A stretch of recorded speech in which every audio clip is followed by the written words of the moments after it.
Thank you so much for having me. Big Sky Stories would like to acknowledge the Wilyakali people as the traditional custodians of the land on which we are based, and to the Barkindji Nation in which we work and travel. We pay our respect to elders past, present and emerging, and we hope that the work that we do here will encourage storytellers to continue and new storytellers to emerge. My name is Jane Vaughan, and I'm one of the co-directors at Big Sky Stories. And Big Sky Stories is located in Broken Hill in far west New South Wales. And our goal is that we would encourage, enable, and equip children, young people, and families in the far west toward a love of language and quality literature. And we love to do that through wonderful books, but through the creative arts as well. And I'm here today to tell you a little bit about the books that we love to share, that we love to use regularly in a variety of different ways, and that we continue to share further and further across the community. Some of the books you will know, I'm sure, but hopefully there might be some new ones that you can add to your library, or that you can share with a small person you know, or use in a future workshop or learning experience that you might have. Thank you for having us today. Firstly, I just wanted to talk about the work that we do at Big Sky Stories with our local playgroups. We, at the present time, work with 4 playgroups. One is based at a school, one is part of an NGO that operates in the far west, and another one is run by a young mum who decided she wanted to create a space for people in her part of town that might not be able to access other groups quite so easily. And our 4th group that we work with is a group that has just started this year in Menindee, also in the far west, an hour east of Broken Hill. And I don't get to attend these playgroups every single week, although they happen every single week for the most part. But at least 2 to 3 times a term, we take a giant box of resources and we take a big old bucket of finger puppets, and I go and I sit and I work with the children who attend on that day, and we essentially do whatever kind of storytelling they are interested. I try to take their lead. I let them find the books that they are interested in and want to talk about. And sometimes I make suggestions. Sometimes they want to find the animals, the finger puppets that match. Sometimes they want to make up their own stories. So that's what we do. Sometimes the book will start and then it takes a twist and a turn and off we go. But the goal is that we are modeling what it looks like to read with young children, that we are giving them that wonderful, rich experience, which some of them may or may not be getting as much of at home as we would like. And the goal is that we introduce them to books that we think that they will love. So with our board books at Playgroup, what we love to do is give little ones something that they can really hold in their hand, that they can get used to what books feel like, how the pages turn. It's wonderful. It's easy to be looking at the different animals, one thing on the page, being able to point to them and name what they are. You can act out. You can mimic what the animals do, the sounds that they make. If they attempt, you can copy what they're doing and reiterate, yes, that's the sound that a kangaroo makes, or yes, this is the sound that a snake makes. You can move your hand. There are lots of simple stimulus that you can get even from a board book, and we love that these ones celebrate. Not all of them for us are local animals. We don't have any jellyfish in Broken Hill, but kangaroos and emus, it gives you a starting off point to talk about the things that we see around us in our landscape. The other alphabet book, W is for Wombat, the same thing again. So many great, wonderful colours, really engaging for young and early readers. So many different animals. The interesting thing with talking about animals is that the names of animals use really interesting sounds. And so it's a great way to introduce young people, young children to all of those different sounds that we want them to be listening for and recognizing in language development. We all sleep. This is a very lovely one because we all sleep and we all need more of it. But it's just beautiful. It's like a small poem, but it's made for very young children. Over swaying reeds, frog leaps. That's a wonderful piece to act out with a child. From brown branches, magpie sings. Can you make a magpie sound? They're very fun. Among shady ferns, galahs, scratches, scratch, scratch, scratch. So just simple but beautiful board books that help us connect with animals and with the landscape around us. The series here, the All Around Us series, these ones are great because, again, they have obvious focuses. This one with sound. The wind blows softly with a whoosh, whoosh, whoosh. Such beautiful language. Cars greet each other cheerfully with a beep, beep. That's what we do a lot of driving out here in the far west. Kangaroos quickly hop across the road. Boing, boing.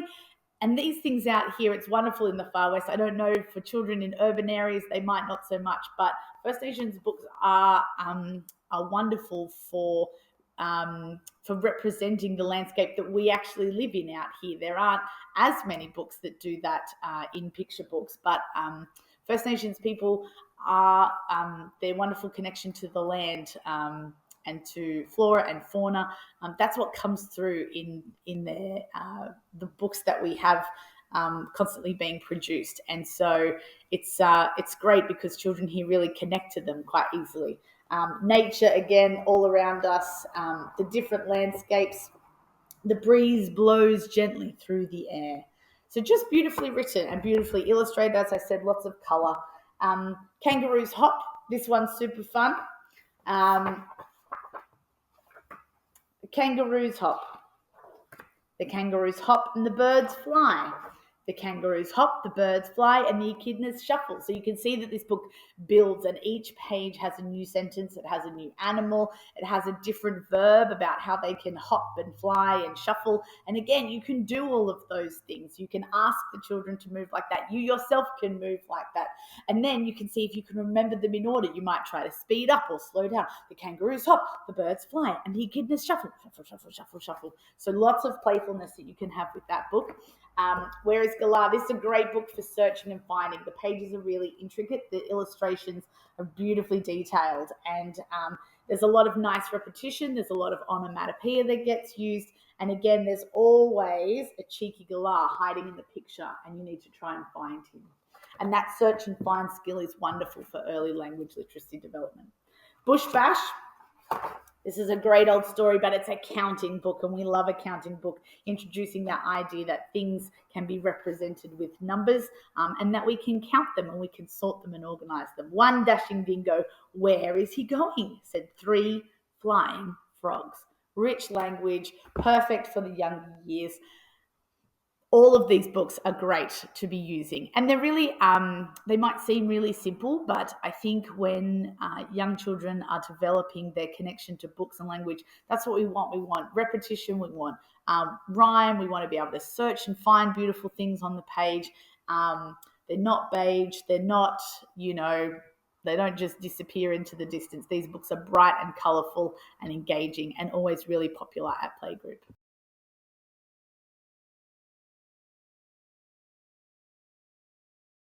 This book, Big Big Love, was used by the Menindee Playgroup for their Mother's Day, and the team really resonated with this book when I showed it to them when it first came out, and they were really keen to use it with the group, but also to send it home with the children after they'd read it that day.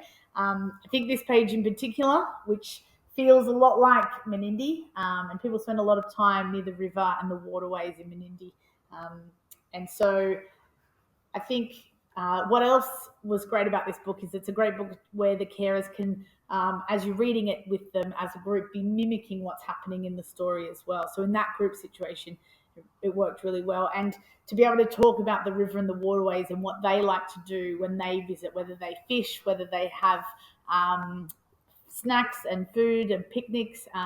It's a beautiful book, Big, Big Love. Another way that we use books at Big Sky Stories is in drama literacy sessions that we either run here in our space, and we have groups of students who come and do the workshops here, but also sometimes I get to go and travel to schools and run workshops there. These are some of the beautiful First Nations books that we've been able to use and are going to use very soon in the future. Little Bird's Day by Sally Morgan, illustrated by Johnny Wakatcha Millibur. The River by Sally Morgan again, and also illustrated by Johnny. They're a power combo there. The third one from this team, Thank You Rain, which is just a beautiful book. They're both, the colours are stunning and the illustration, and quite a new book, which is amazing. If you haven't seen this one, you should get your hands on this one. Country by Auntie Faye Muir and Sue Lawson, with illustrations by Cheryl Davison. So what's lovely about these books and using them for workshops is there's just so many pieces that you can slow down and really draw out. This is Little Bird's Day, and even the end papers you can see is a great stimulus for talking and eye wondering, and just making those connections with knowledge that children might also have. And again, I just want to reiterate, out here in the Far West, we have a lot of people who come looking for books that represent the landscape and what life looks like and feels like out here. And there are some great books, but there aren't quite so many. And we find that so many of the First Nations books actually do a wonderful job of representing the landscape here, the flora, the fauna, what life is like, particularly the weather. I think these books connecting to the landscape, the idea of rain, when we go into seasons of drought, when we come out of that, the way that rain out here is just longed for, and it does a different kind of refreshing on the land. So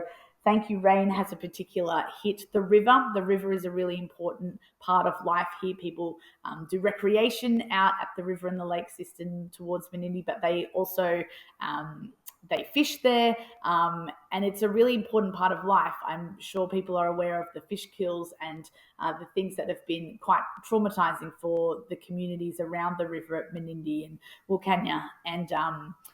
And so having books that represent these places, they're not specifically about our river right here, but they help us to talk about and to work through the things that are happening, that children are experiencing in this Far West landscape that are different to things that they would experience if they lived in an urban space. Little Bird's Day is a beautiful book because it has lots of opportunities where you can ask students to sculpt, to mimic. You can do drawing responses. You can talk about what the page might smell like, particularly in Thank You Rain. That's a wonderful, that smell of rain, that petrichor smell. Here comes sun rising and shining, time to wake little bird, time to sing the world alive. I warble with sun to wake the lazy sleepers. So we can talk about the animals that we can see. We can talk about other animals that we know that live in our local area. We can talk about the kind of things that happen across our day, and then use that as a point of reflection with this book as to what happens in Little Bird's Day. But a beautiful book. As I said, Thank You Rain is just beautiful. It's got a lot of lovely onomatopoeia. Again, a beautiful end paper that you can start with and talk about the refreshing that happens when rain comes to the land, the build-up that happens, the way that we notice and we pay attention and we can see that the weather is changing and that things will break soon. The pitter-patter, raindrops are falling on the treetops. Lots of opportunities for visual responses, for drawing responses, but also for thinking around the senses. I see, I feel, I touch, I smell, and Thank You Rain is a great book for that. The River, again, Sally Morgan and Johnny, another beautiful end paper.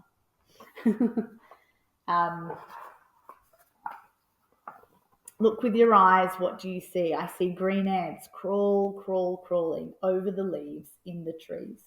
Again, connecting to our senses. I think First Nations illustrators and writers do a great job of helping us to be in the moment, to be aware of our surroundings, and these books really help us to do that.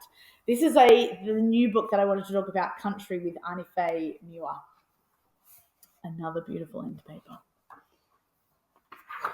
And this is a really, really lovely book where you can really slow down. I'm going to use this book in a couple of weeks' time with a group working with ALNF before the Monday Bash happens out here in the Far West, where a lot of people come to enjoy some Aussie music. But we're going to do a workshop because the students have an opportunity to go and perform on the big stage. And to begin, we're actually going to stop and do a workshop together before they work and create their song that they're going to perform. And this is the book that we're going to use. So country is past, present, future. Country is songs and stories, art and ceremony. So we're going to be doing a lot of talking about what country is to each of us. There will be students that will be coming from Wilcannia and Menindee, from further south down at Wentworth and Golgol, as well as children from Broken Hill. So each of those children will have different experiences of country as well, and also different language that they will use for those. And the workshop is particularly going to be focusing on language. That's their focus for the week.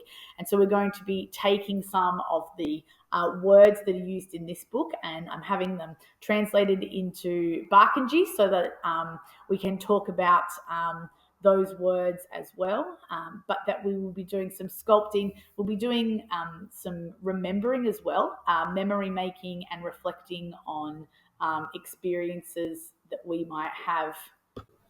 At Big Sky Stories, we have a retail space which is called One More Page Book Emporium, and in that space we really like to make sure that the First Nations authors, illustrators and creators have some prime retail space. They have wall space as well, where we always have a selection rotating through there, and it's really important for us to make sure that they're not mixed in with the other books that are in that Australiana kind of vibe. And we want to separate and make sure that those creators are highlighted. The last book I'd like to share with you today is a beautiful small board book, and we're about to use it for an exciting new project that we're doing here at Big Sky Stories to share books with families of newborns through the family care unit at the hospital, and each of those bags will hopefully contain a copy of this book, and I'm going to tell you why. The book is Today's Son by Greg Dryce, and Greg writes a lot of wonderful books, and he's a Kamilaroi creator. And this book is wonderful for newborns and for our initiative for a number of reasons. It's black and white, which is really perfect because until you're 6 or 7 months old, black and white is really all your eyes can enjoy and focus on. And so to put this in front of 200 newborn babies in the Far West every year will be fantastic. That this will be one of their very first tastes of quality literature. But also it's black and white so we can focus, but it's also a board book so it can stand up, and it's perfect for tummy time. That's what board books are wonderful for that focus and that introduction to language. The introduction to language is the best part about this book because I'm going to read a little bit to you. As today's sun yawned, I munched like a hungry, fluffy possum. So many beautiful words in there. Yawned, munched, hungry and fluffy. As today's sun stretched, I laughed like a happy kookaburra. So many fun noises you can make. As today's sun thawed, I bounced around like a joyful kangaroo. Can you bounce like a joyful kangaroo? Boing, boing, boing. As today's sun warmed, I ran like a tall, blurry emu. We love books that have emus out here because we often have them wandering through town, but you see them everywhere when you drive around anywhere in the Far West. So we love to be able to talk about emus. As today's sun cooled, I played hide and seek like a camouflage tawny. Peekaboo, peekaboo. Another great game when you are just starting out in life. As today's sun faded, I snuggled like a little fuzzy koala. Those newborns encouraging all of those little cuddles and snuggles just like little koalas. As today's sun slept, I slumbered like a soft cottony wombat. Oh, getting ready, bundled up, wrapped up tight for bed. I loved today's sun, and I am going to love tomorrow's sun too. And here at Big Sky Stories, we're hoping that these books will set little tiny ones up on a path to love great books, to love First Nations created books, and that they will have a love of language and literature for the whole of their lives, that they will find a joy in books and in reading and in sharing stories, in talking and listening and working with others as they navigate the world.